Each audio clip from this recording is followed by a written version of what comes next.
پیرزادہ علامہ محمد اکرم اللہ صاحب بغدادی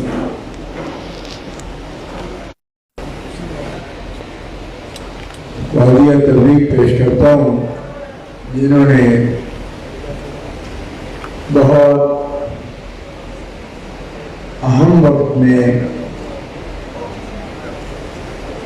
بڑا ضروری اجتماع کیا اور اکابر کو، نمائندین کو، علماء کرام، مشائخ نظام کو یہاں بیٹھنے کا، مل بیٹھنے کا موقع دیا۔ جانشین حضرت امیر ملت شیخ طریقت قبلہ الحاج علامہ الحافظ القاری پیر سید منور حسین شاہ صاحب جماعتی دعوت معالیکم، اور نبیرہ محدث اعظم پاکستان حضرت صاحبزادہ علامہ حامد رضا صاحب قادری رضوی چشتی منتظر ہو، حضرت صاحبزادہ پیر طریقت صاحبزادہ محمد امین صاحب قادری پیر عفان کی شریف، سادات کرام، مشائخ نظام، علماء کرام،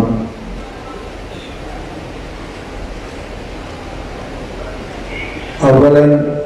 یہ گزارش ہے کہ اس دور میں لوگ اپنے اپنی خواہشات کے مطابق اہل سنت و جماعت کے عقیدے کی تشریح کر رہے ہیں، اور ان کے پاس جو مظلومہ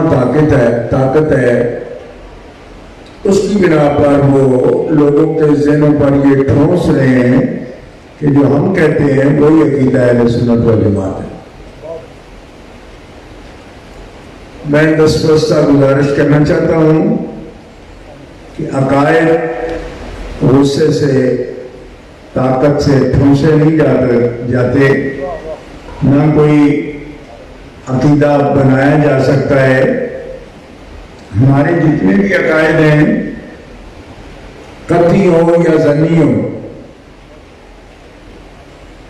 قرآن و سنت اجماع امت کی روشنی میں چار جو ہمارے اصول ہیں، ان میں سے 3 مثبت حکم ہے اور 1 مظہر حکم ہے۔ اس لیے اساس ہماری متعین ہے۔ کوئی بھی عقیدہ نیا گھڑنا اور پھر اس کو دین کا حصہ بنانا، یہ تحریف ہے، دین کو تبدیل کرنے کی سازش ہے۔ قرآن و سنت و اجماع کی روشنی میں عقائد صحیحہ اہل سنت و جماعت، ان کی حفاظت بھی ضروری ہے، اور اس کے اندر کوئی بھی عوامل ہو، بین الاقوامی ہو یا ملکی ہو، ان کو قبول نہیں کیا جا سکتا۔ ہاں، جو بھی بات کرے گا قرآن و سنت اجماع امت اور کیا سے مجتہدین کی روشنی میں بات سنی جا سکتی ہے۔ کوئی گوشہ اگر مخفی ہو تو اس کو علم سے، تحقیق سے روشن کیا جا سکتا ہے، لیکن 1400 سال سے جو سبیل المؤمنین ہے اس کے خلاف جانا اور پھر اس پر اصرار کرنا کہ یہ عقیدے تسلیم ہو، اور پھر جو لوگ عقائد صحیحہ پر کھڑے ہوں اس کی حفاظت کے لیے ان کی کردار کشی کرنا، ان کے خلاف پروپیگنڈا کرنا اور ان کو تھریٹ کرنا کہ آپ ہماری باتیں مانو ورنہ ہم آپ کو اہل سنت سے خارج کر دیں گے۔ تو خدا کے بندو، اہل سنت میں داخل کرنے کی جب آپ کو توفیق نہیں ہوئی، کسی غیر سنی کو سنی بنانے کی تو توفیق نہیں، آپ بھی خارجیوں کی طرح لوگوں کو اہل سنت سے نکالو گے اور پھر نواب زادہ نصر اللہ صاحب کی پارٹی کی طرح یہ کہو گے کہ ان کے نکل جانے سے ہم اور مضبوط ہو گئے۔ تو اس طرح کا کام جو کر رہے ہیں ان کو بھی سمجھا رہے ہیں، لیکن آپ سے یہ گزارش کرنی ہے کہ پروپیگنڈے کی زد میں نہ آئیں، ٹھکے رہیں اور جمے رہیں استقامت کے ساتھ۔ ہمارے عقائد بحرانی کیفیت کے نہیں ہیں، اصول ہمارے بالکل واضح ہیں، ہم اہل سنت و جماعت ہیں۔ آج اگر ہمیں کوئی یہ کہتا ہے کہ حضرت مولانا شیر خدا کرم اللہ تعالی وجہہ الکریم کا نام لینے والا شیعہ ہوتا ہے یا رافضی ہوتا ہے، تو میں ان کو واضح کرنا چاہتا ہوں کہ آپ بالکل جاہل ہیں، بلکہ اجہل ہیں، آپ کو کچھ پتہ نہیں ہے۔ اور شکر کریں آپ میدان مناظرہ سے بھی بھاگ جاتے ہیں، کبھی آئے تو انشاءاللہ وٹ کٹ دیں گے تو اللہ کے پتے جان گے تو بس ٹھیک ہے، ایک کونے میں بیٹھو اور کلپ چلاتے رہو۔ لیکن میں یہ عرض کرنا چاہتا ہوں کہ مولا علی شیر خدا کا ذکر نہ ہو، ان پر ایمان نہ رکھا جائے، نہ عقیدہ امامت مکمل ہے نہ عقیدہ خلافت مکمل ہے۔ مولا علی شیر خدا کرم اللہ تعالی وجہ الکریم مدینۃ العلم کے باب ہے، دار الحکمت کے باب ہے، صحابہ کرام کے استاذ ہیں۔ کسی کو اگر قربان ہے تو پوچھے جا کے حضرت عبداللہ ابن مسعود سے رضی اللہ تعالیٰ عنہ سے، اور حضرت عبداللہ ابن عباس سے پوچھے تو سمجھ آئے گی۔ ابن مسعود وہ ہستی ہیں جن کو رسول اللہ نے اس امت کا استاذ مقرر کیا، اور وہ فرماتے ہیں کہ ہمارے علم کی نسبت تو علی شیر خدا سے یہ بھی نہیں ہو سکتی کہ جیسے قطرے کو سمندر سے نسبت ہے۔ کیوں؟ ہر کلام کے، کلام مقدس کے یعنی آیات قرآنیہ ہوں یا رسول پاک کے فرامین عالیہ ہوں، اس پر آخری رائے اور فیصلہ ہم صحابہ بھی جس سے سن کر مطمئن ہوتے تھے کہ ہم مراد رسول اور مراد الہ تک پہنچ گئے ہیں، وہ آخری ڈیسیجن مولا علی شیر خدا کا ہوتا تھا جس میں سب صحابہ اعتماد کرتے تھے۔ خلفائے راشدین بھی ان سے رہنمائی لیتے تھے، اور خلفائے راشدین اس بات کا متقدمین جو ہیں وہ اعتراف کرتے ہیں کہ اگر خاص علمی اور خالصتاً آئینی، دینی آئینی ضروریات میں مولا علی شیر خدا ہماری رہنمائی نہ کرتے تو ہلاکت تھی ہمارے لیے۔ کیا آپ نے نہیں سنا لولا علی لہلک عمر؟ کیوں کہتے تھے؟ اس لیے اگر فکری طور پر کسی وقت بھی کچھ بھی محسوس کیا گیا کہ ہمیں پوری دنیا کے سامنے دین اسلام کے احکام کو پیش کرنا ہے اور ان کی صداقت کو ثابت کرنا ہے، تو جس ہستی نے اس اس اسٹیج پر دین اسلام کی وہ تشریح پیش کی جو مراد الہ بھی ہے، مراد رسول بھی ہے. اس ہستی کا نام مولا علی شیر خدا کرم اللہ تعالی کریم ہے. اور پھر آپ دیکھ سکتے ہو تاریخ کے لوگوں نے جب عقل کی روشنی میں یا تشدد خوارج کا انتہا کو پہنچا تو جو بندہ دوسرا مولا علی شیر خدا کی جگہ پہ سامنے آیا اس کا نام عبداللہ ابن عباس ہے، جن کو آپ نے اپنا قائم مقام علمی مقرر کر کے مناظروں میں بھیجا. حضرت عبداللہ ابن عباس بھی فرماتے ہیں کہ علی بحر ذخار ہے، ہماری حیثیت ان کے مقابلے میں قطرے کی ہے. کیوں کہ رسول پاک نے تفہیم دین میں جو کچھ ارشادات فرمائے ابن عباس کہتے ہیں میں نے علم تفسیر مولا علی سے سیکھا. میں یہ سمجھتا ہوں کہ رسول اللہ جو انوار آپ کے سینے اقدس سے نکلے اور صحابہ کو انہوں نے منور کیا، اصحاب پاک کو فرمایا ان میں سب سے زیادہ حصہ کہ جس میں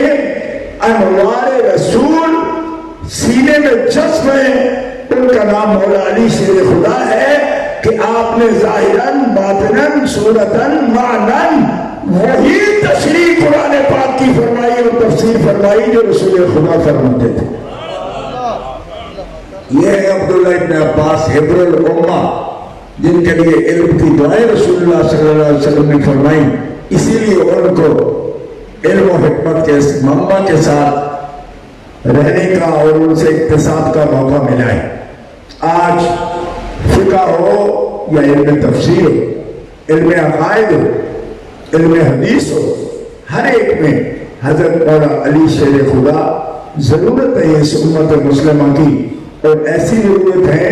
کہ جن کے بغیر دو قدم بھی چلنا مشکل ہے، مگر صاحب نظر لوگ سمجھتے ہیں یا صاحب علم سمجھتے ہیں وہ دوسری بات. اس بات سے ان کو کیا فرق پڑتا ہے کہ وہ کیا کہہ رہے ہیں. لیکن ایسے کمزور ہاتھوں میں اور ایسے جذباتی اور متشدد لوگوں کے ہاتھوں میں اہل سنت و جماعت کی بات ڈول اور فیصلہ نہیں دیا جا سکتا، ورنہ یہ نفسانی خواہش کے تحت کہاں بیڑا ڈبوئیں گے آپ کو اندازہ نہیں ہے. اس لیے کہ یہ 1442 سال ہجرہ کے گزر چکے تو یہ سبیل المومنین ہمارے سامنے. اس سبیل المومنین میں ایسی باتوں کی اگر گنجائش موجود ہو تو میں پھر چیلنج کرتا ہوں کہ سامنے آ کے بتاؤ کہاں گنجائش ہے کہ مولا علی سے خدا اہل سنت و جماعت کی ضرورت نہ ہو اور سیدہ پاک طیبہ طاہرہ ان کی طہارت کا عقیدہ عقائد اہل سنت میں اگر بنیاد نہیں ہے اہل بیت اطہار کی طہارت کا مسئلہ. اور ان بیوقوفوں کو تو یہ بھی پتہ نہیں ہے، یہ سمجھتے ہیں ایسا مانا جائے تو ان کو معصوم شریف مانا جاتا ہے. لوگوں کو یہ مغالطہ دینے کی کوشش کرتے ہیں. میں نے کہا تم تو کسی حوالے سے بھی یہ بات کہنے کے حقدار نہیں ہو. کیوں؟ اس لیے کہ خدا کی پناہ کیا ہوتی ہے یہ جانتے نہیں تم. اللہ کی پناہ کیا چیز ہے تم نہیں سمجھتے. قرآن پاک پڑھ کے دیکھو، حضرت مریم کی والدہ حضرت سیدہ پاک مریم سلام اللہ علیہا کی والدہ جب ان کو سپرد کر دیا ہے رب کے انی اعیذھا بک وذریتھا من الشیطان الرجیم، تو ایک معمولی پڑھا ہوا طالب علم بھی ان آیات کی تفسیر دیکھے. پھر جس کو سپرد کیا اللہ کی پناہ میں دیا، قرآن نے اس کے بھی طہارت کی قسمیں بیان کی اور ان کی ماں کی طہارت کی بھی. ان اللہ اصطفاک وطہرک واصطفاک علی نساء العالمین. تو شرم نہیں آتی لوگوں کو کہ حضرت عیسیٰ کی نامی اپنی بیٹی اور نواسہ سپرد کرے رب کے تو اس کی طہارت کی قرآن قسمیں اٹھائے، اور حسین کی نامی خدیجۃ الکبریٰ جسے آسمان سے رب سلام بھیجتا ہے، بخاری اٹھا کے دیکھو، ان کی بیٹی اور حضرت عیسیٰ علیہ السلام تو بن باپ پیدا ہوئے، یہاں تو خدیجۃ الکبریٰ ہے، اور پھر نسبت اعلیٰ نبی کریم صلی اللہ تعالی علیہ وسلم کی موجود ہے۔ اس کے بعد بھی اگر کسی کو ضرورت پڑتی ہے کہ اگر ان کی طہارت اور ان کی پاکیزگی اور ان کی سیرت پاک سبھی شیطان اور نفس کے اثر سے تبھی بچے ہوئے ان کو لگتے ہیں کہ جب یہ کہا جائے کہ معصوم چاہیے، انی اعیذھا بک وذریتھا من الشیطان، اعیذھا بک وذریتھا، ہا کا مرجع کون ہے؟ حضرت مریم ہے۔ تو حضرت مریم جب خدا کی پناہ میں ہو تو اس کا نمونہ قرآن سے دیکھو، ان اللہ اصطفاک وطہرک، پھر دوبارہ اصطفاک۔ اب یہ دوسرا اصطفاک کیا چیز ہے؟ آپ صاحب علم لوگ، میں اس پر جانا نہیں چاہتا، جب پہلے کہہ دیا ان اللہ اصطفاک پھر وطہرک، دوسرا اصطفاک کیا ہے؟ فرمایا طہارت کا اعلیٰ ترین جو معیار ہے اس کے لیے بھی رب نے آپ کو چن لیا ہے۔ اور اگر یہ حدیث بھی آپ کو نہیں آتی کہ جس میں رسول پاک نے صراحت سے فرمایا، خود سیدہ پاک نے پوچھا یا رسول اللہ آپ مجھے فرما رہے ہیں کہ میں سیدہ ہوں نساء العالمین کی، تو یہ حکم تو اللہ نے قرآن میں فرمایا سیدہ مریم کے لیے، خود پوچھا یہ، تو سید عالم صلی اللہ تعالی علیہ وسلم نے فرمایا ہاں ایسا ہی ہے۔ عالمین میں جب مریم تھی، عالمین میں سیدہ سے بڑھ کر مریم سے نہ کوئی طہارت میں تھی اور نہ ہی شان اصطفاء میں کوئی تھی، سب عالمین میں، لیکن تم تو وہ ہو کہ 4 خواتین ساری کائنات میں سب عورتوں کی قائد ہے اور مردوں کے لیے بھی قابل فخر ہے۔ کون؟ فرمایا آسیہ بنت مزاحم اور مریم بنت عمران، خدیجہ بنت خویلد اور فاطمہ بنت محمد، 4 ہیں۔ اور فاطمہ کیا شان ہوگی تیری کہ جب تو سیدہ ہوگی جنت میں تو خدیجہ اور آسیہ اور مریم تینوں تیری سیادت کا اعلان کرتی۔ اللہ اکبر، یا رسول اللہ، یا گرامی قدر حضرات، یہ نصوص ہیں ہمارے پاس، احادیث کی بھی اور قرآن پاک کی بھی۔ خدا کے بندو، آپ کو ڈر لگتا ہے کہ آپ اس لیے گستاخیاں کر رہے ہو کہ کہیں قوم شیعہ نہ ہو جائے، تو پھر ایسا سنی رہنا کا کیا فائدہ ہوا؟ شیعہ سے تو اسی لیے ہم نفرت کرتے ہیں کہ وہ گستاخ ہیں صحابہ کے، اور وہی کام آپ نے کرنا ہو تو سنی پھر کہتے کس کو ہے؟ یہ بھی تو مجھے بتاؤ نا کہ شیعہ ہونے سے بچانا ہے، میں کیوں بچانا ہے؟ ان کے ساتھ کانٹے لگے ہوئے ہیں، کہا گستاخ ہیں، میں نے کہا بالکل وجہ۔ تو جب آپ بھی گستاخ ہو تو پھر سنی کون ہے؟ وہ بھی تو سمجھاؤ ہمیں، اس سے بچاؤ، اس سے بچاؤ، اس سے بچاؤ۔ کیوں بچاؤ بھائی؟ اس لیے کہ گستاخ ہے، اور تیرے ساتھ کس لیے رہو کہ تو بڑا مؤدب ہے؟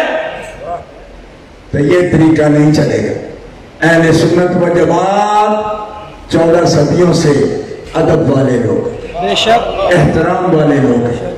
عزت کرنے والے لوگ ہیں، آل رسول کریم کی عزت کرتے ہیں، اصحاب رسول کریم کی عزت کرتے ہیں، آل رسول کریم سے محبت بھی کرتے ہیں، اور